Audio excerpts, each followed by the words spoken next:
أعوذ بالله من الشيطان الرجيم بسم الله الرحمن الرحيم سبحانك لا علم لنا إلا ما علمتنا إنك أنت العليم الحكيم رب اشرح لي صدري ويسر لي أمري واحلل عقدة من لساني يفقهوا قولي رب زدني علما صدق الله العظيم أفتطمعون أن يؤمنوا لكم وقد كان فريق منهم يسمعون كلام الله ثم يحرفونه من بعد ما عقلوه وهم يعلمون۔ اس آیت کے اندر یہود کا ایک طرز عمل ذکر کیا ہے۔ انشاءاللہ اس ویڈیو کے آخر میں رمضان کے کچھ فضائل بھی ذکر کریں گے انشاءاللہ۔ اس آیت کے اندر یہود کا ایک طرز عمل یہ ذکر کیا کہ حضرت موسیٰ علیہ السلام نے جب تورات ان کے پاس لائی، جو اللہ رب العزت نے تورات عطا فرمائی تھی، تورات جب ان کے پاس لائی تو انہوں نے موسیٰ علیہ السلام سے یہ کہا کہ ہمیں یہ یقین نہیں ہے، ہم کیسے مانیں کہ یہ اللہ رب العزت نے دی ہے، یعنی یہ تورات جو ہے یہ اللہ کی طرف سے نازل کردہ ہے، جب تک اللہ ہم سے خود بات نہ کر لے۔ تو موسیٰ علیہ السلام ان کو 70 لوگوں کو لے کر کوہ طور پر تشریف لے گئے۔ اب جب 70 لوگوں کو لے کوہ طور پر تشریف لے گئے تو جب اللہ رب العزت نے ان کے ساتھ بات کی تو موسیٰ علیہ السلام سے کیا کہنے لگے، ہمیں اس وقت تک یقین نہیں آئے گا حتی نر اللہ جہرتن، یہاں تک کہ ہم اللہ کو اپنے سامنے نہ دیکھیں۔ جب انہوں نے ایسی بات کی تو اس پر اللہ رب العزت نے ان کے اوپر ایک ایسا عذاب نازل کیا کہ ان سب کے اوپر موت طاری ہوگی۔ موسیٰ علیہ السلام کی دعا پر اللہ رب العزت نے دوبارہ ان کو زندگی عطا فرمائی۔ اب جب وہ اللہ نے دوبارہ ان کو زندگی عطا فرمائی نا، اب جب وہ واپس گئے نا قوم کے پاس تو قوم سے کیا کہنے لگے، جس طرح اس آیت کے اندر آخر میں ذکر ہے ثم یحرفونہ من بعد ما عقلوہ، پھر اس کے اندر تحریف کی۔ اب تحریف کیا کی، قوم سے یہ ذکر کیا کہ ہاں یہ اللہ کی طرف سے نازل کردہ ہے، لیکن اللہ نے یہ بھی فرمایا ہے کہ اگر جو اس پر عمل نہیں کر سکتا تو اس کو میں معاف کرتا ہوں۔ یہ انہوں نے تحریف بھی کی۔ تو یہاں پر شروع میں ایمان والوں سے یہ ذکر فرمایا افتطمعون ان یؤمنوا لکم، کیا تمہیں یہ امید ہے کہ یہود تمہارے کہنے پر ایمان لائیں گے؟ اب چونکہ یہ تو مخاطب جو تھے نا، مخاطبین، وہ آپ صلی اللہ علیہ وسلم کے دور کے وہ یہود تھے، مدینہ کے جو یہود تھے،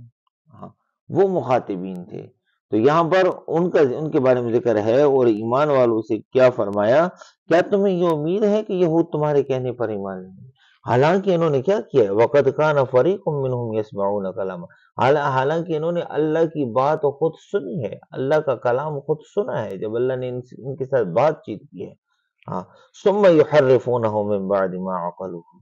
وَهُمْ يَعْلَمُونَ، پھر اسے سمجھنے کے بعد جان بوجھ کر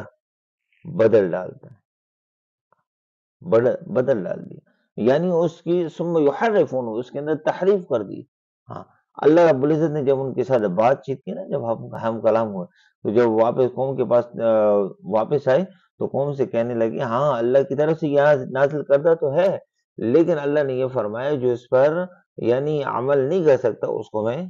معاف کروں گا۔ تو یہود کا یہاں پر ایک دوغلا پن ذکر کیا ہے، یہود کا ایک طرز عمل ذکر کیا ہے کہ ایمان والوں کے ساتھ ان کا کیا طرز عمل ہوتا ہے، اور جب واپس آتے ہیں نا، جس طرح اس کے بعد اگلی آیت میں کل کے سبق میں انشاءاللہ ذکر ہوگا، وَإِذَا لَقُوا الَّذِينَ آمَنُوا قَالُوا آمَنَّا، جب ایمان والوں سے ملتے ہیں تو یہ وہی منافقین کی طرح جو پیچھے شروع میں ذکر کیا تھا نا، منافقین کی طرح، کہ جب یہ ایمان والوں سے ملتے ہیں تو کیا کہتے ہیں، ہم ایمان لے آئے۔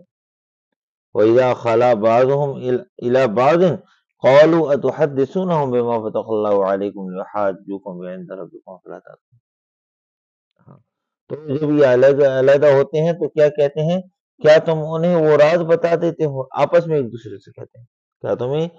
انہیں وہ راز بتاتے جو اللہ نے تم پر کھولے ہیں، آپس میں ایک دوسرے سے اور دوسرا ان کا طرز عمل جو ذکر کیا ایک جگہ پر کہ جو تورات اللہ نے ان کو عطا فرمائی نا، تورات کی بعض باتیں ایسی تھیں وہ ذکر کرتے تھے اور بعض باتوں کو وہ چھپا دیتے تھے، اپنی طرف سے اس کو چھپا دیتے، یعنی اس کو ذکر ہی نہیں کرتے تھے، حالانکہ باوجود اس کے جاننے کے اب ان کو آپ صلی اللہ علیہ وسلم کے ساتھ ضد کیا تھی،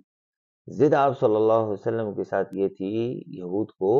کہ نبی آخر الزمان حضرت محمد صلی اللہ علیہ وسلم یہ بنی اسماعیل میں سے کیوں پیدا ہوئے، بنی اسرائیل میں سے کیوں نہیں پیدا ہوئے؟ صرف اس بات کی ضد تھی۔